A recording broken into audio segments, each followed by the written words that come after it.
আসসালামু আলাইকুম রহমতুল্লাহ বারাকাতু। আজকে আমরা এরকম ভাবে এই যে এখানে দুই বোন আছে, এই দুই বোনকে আমরা ইনশাল্লাহ সহযোগিতা করার জন্য চেষ্টা করব।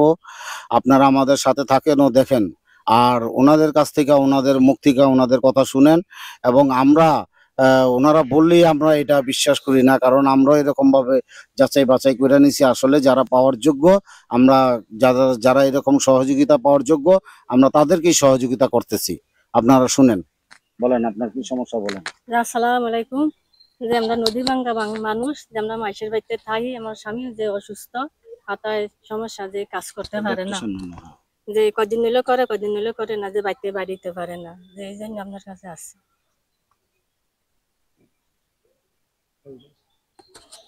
আর কি সমস্যা আছে কোন? তো সমস্যা কি, স্বামী যে মাথায় সমস্যা, যে মাথার মানসিক সমস্যা, যারা যারা কাম করতে পারে না, যে আমরা মাইশের বাড়িতে থাকি, আমাকে 5-6টা ভাঙ্গা দিছে, যে সমস্যা। বা কাজ করতে চাইলে কি ওনার কাজে কেউ নেয় না? তুমি যদি কাজ করতে যায়, যে নেয়, আবার যে নেয় না, মাথায় সমস্যা দেখে, যে মাথায় মানসিক রোগ, যে অনেকদিন তো বাইতে আসলো না, বাইরে থাকতে পারে না, ঘরে থাকতে পারে না, যে এই সমস্যা।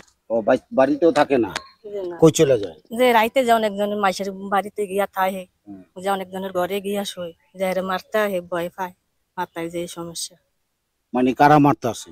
যে অন্য লোক যে এর মারতে আহে, যে অন্য লোক যে চোখ বাসে, যে এর মারতে আহে, ও, যে ঘরে থাকতে পারে না রাইতেলি। এইরকম কথা তো শুনি নাই যে এরা কেউ মারতে হবে, আরে মারবো কে, মানে আমি মনে করে আর কি। যে এটাই তো, যে দান্দা কইরা যায়, ঘরে থাকতে পারে না। ও আচ্ছা, আপনি বলেন আপনার কথা। আসসালামু আলাইকুম। যে আমরা মাইসে ঘরে থাই, আমগো ভাঙ্গা গেছে, তাহলে আমার জামাই নদীতে গেলে মাছ পায় না, তেলে খরচ দিয়া হদা করতে পারে না, গাঙ্গ গেলে দেনা হয়। আবার বাচ্চা হয়েছে ছোট্ট নিয়ে 5 বছরে। আর মনে করে আমরা মাইসে বাড়িতে থাই, মাইসে ঘরও থাই, থাকতে আমাদের বাড়া মারা দিয়া টিয়া থাই। আমার পোলা নাই, পোলা একটা পোলা 6 বছর, এই পোলাটা লিয়া থাই। আমি এরকম যে জেল মাছ মাছ যে ধরতে যায়, মাছ ধরতে যায়, মনে করেন ওই মাছ পায় না, গাঙ্গে ভিতরে নদীতে কোনো মাছ মুছ পায় না। আর গেলে তেলের দেনা হয়, হয়, এলাকা দেখতে পারে না। তার মাইসে যায় ডাক দেয়, হ্যাঁ লগি যা। আসলে এরকম তারা নদীতে মাছ ধরতে যায়, যে নদীতে মাছ ধরতে গিয়ে এরকম তারা কিভাবে ওই তেল দেয়, মালিকে খাবার দেয়, তো এগুলো তারা আর উল্টা ঋণ হয়ে যায়। নদীতে মাছ না পাওয়ার কারণে এরকম ভাবে ঋণ হয়ে যায়। ঋণ হয়ে যাওয়ার পরে এরকম পরে মহাজনও কয় যে নদীতে মাছ পাস না, মাছ ধরতে যাবি, ধরতে গেলে তো ঋণ হয়ে যাস। তো দেখা যায় যে আবার যদি কেউ ডাকে তাহলে আবার তার সাথে চলে যায়, তো ওইখানে তো আবার ঋণ হয়ে গেল। এরকম ভাবে আবার যদি কোনো সময় মাছ পায়, ওই ঋণ পরিশোধ করতে হয়।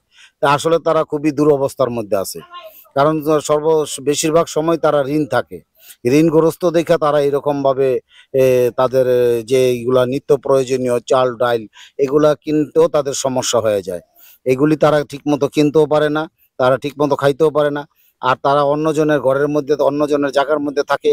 আবার দেখা গেছে অন্যজনের ঘর দিচ্ছে, ওই ঘরের মধ্যে থাকে, ওই ঘরের মাসিক একটা ভাড়া দিতে হয়। কেউ এরকম ভাড়া নিয়ে থাকে। আবার কেউ দেখছে যে জায়গা জায়গা খালি আছে, খালি জায়গার ভিতরে থাকতে দিছে, মাসে মাসে খালি জায়গার ভাড়া নেয়, তারা নিজেরা ঘর উঠে রয়েছে। কিন্তু তাদের নিজস্ব কোনো ভূমি নাই, নিজস্ব কোনো জায়গা নাই। এরকম শুধু 1-2টা ফ্যামিলি না, হাজার হাজার ফ্যামিলি এরকম আছে। তা হাজার হাজার ফ্যামিলিকে তো আর সহযোগিতা করা সম্ভব না, বা সাহায্য করা সম্ভব না। তবে আমরা ইনশাল্লাহ চেষ্টা করব কিছু লোককে সাহায্য সহযোগিতা করার জন্য। কিছু লোককে চেষ্টা করব এরকম ভাবে তারা যাতে এরকম ভাবে তাদেরকে সহযোগিতা করতে পারি। তো ইনশাআল্লাহ আপনারা আমাদের জন্য দোয়া করবেন, আর এরকম এই এলাকার মানুষের জন্য দোয়া করবেন। আসলে এই এলাকার মানুষকে সমস্ত কিছু তো করার মালিক আল্লাহ, আমরা চাইলেও কিছু করতে পারবো না। দেখেন আল্লাহ তালা তালা তাদেরকে কিরকম ভাবে কষ্ট দিচ্ছে। একটা বাড়ি তারা তৈরি করছে, ওই বাড়িটা নদীতে ভাঙ্গা নিয়ে গেছে। আবার পুনরায় আরেক জায়গায় গিয়া বাড়ি তৈরি করছে, ওই বাড়িও ভাঙ্গা নিয়ে গেছে। আবার এরকম ভাবে কিছু ধন সম্পদ জায়গা জমি ওইখানে কিনছে, ওইগুলো ভাঙ্গা নিয়ে গেছে। এইরকম ভাবে এক একটা লোকের 2বার 3বার 4বার করেও ভাঙ্গা দিছে। নদীতে যদি ভাঙ্গে, নদীর গর্ভে যদি সব চলে যায়, তাহলে তো আর একটা মানুষের কিছু থাকে না, শেষ সম্বলটুকু তারা হারায় ফেলায়। এরকম এরকমও সমস্যার সম্মুখীন তারা হয়েছে, যে ঘর ভাঙ্গা আনবো ওই সময়টাও পায় না, নদীতে ভাঙ্গা নিয়ে যায়। এরকম কি কারো হয়েছে? যে হইছে, হ্যাঁ, যে হইছে, অনেক মাইসের যে হইছে, যে আমাগো হয় নাই, যে আমরা ভাঙ্গা যে টাগে লইছি। লয়েছেন আপনাকে? হ্যাঁ, আমগো হইছে। মানে ঘর ভাঙ্গা লয়ে গেছে কেন নদীতে? হ্যাঁ, লইয়া গেছে। আনারও সময় পান না। ও আচ্ছা, এরকম অনেক লোকেরই ঘর ভাঙ্গা নদীতে নিয়ে গেছে, কিন্তু ঘরটা যে আনবো ওই আনার সময়টাও পায় নাই, নদীতে ভাঙ্গা ফাইলেছে। এখন লোকজনের দরকার, এখন ওই লোকগুলো ব্যবস্থা করতে পারেনি। এই জন্য আসলে সবাই আপনারা তাদের জন্য দোয়া করবেন ও আমার জন্য দোয়া করবেন, যাতে আমি এরকম ভাবে সর্বদা সর্বসময় সহযোগিতা করতে পারি।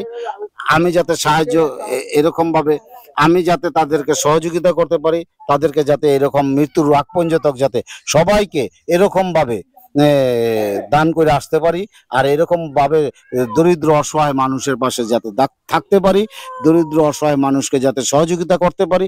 এই জন্য আমার জন্য আপনারা দোয়া করবেন, আমি যাতে মৃত্যুর আগ পর্যন্ত এই কাজগুলো করে যেতে পারি। আল্লাহ যাতে আমার এই কাজের জন্য কবুল করে, আল্লাহ তাআলা যাতে এরকম মানুষকে উপকার করার জন্য আমারে কবুল করে, মানুষ অসহায় মানুষের পাশে দাঁড়ানোর জন্য যাতে আমাকে কবুল করে, এবং তাদেরকে যাতে আমি আমার মন থেকে দিল থেকে এরকম আল্লাহর রাজি খুশির জন্য যাতে তাদেরকে সহযোগিতা করতে পারি। ইনশাল্লাহ, আলহামদুলিল্লাহ। নেন আপনারা ইনশাল্লাহ।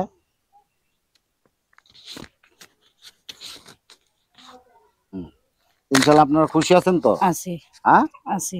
খুশি আছেন? হ্যাঁ, জি। হ্যাঁ, ইনশাল্লাহ আলহামদুলিল্লাহ। আমার জন্য দোয়া করবেন। হ্যাঁ, হ্যাঁ, আপনারা খুশি আছেন ইনশাল্লাহ? যে আলহামদুলিল্লাহ, যে খুশি আছি যে আপনারা ভালো থাকেন, যে আবার সামনে দিতে পারেন। আচ্ছা, ইনশাল্লাহ আপনারা আমার জন্য দোয়া করবেন সবাই। হ্যাঁ, আসসালামু আলাইকুম রহমতুল্লাহ।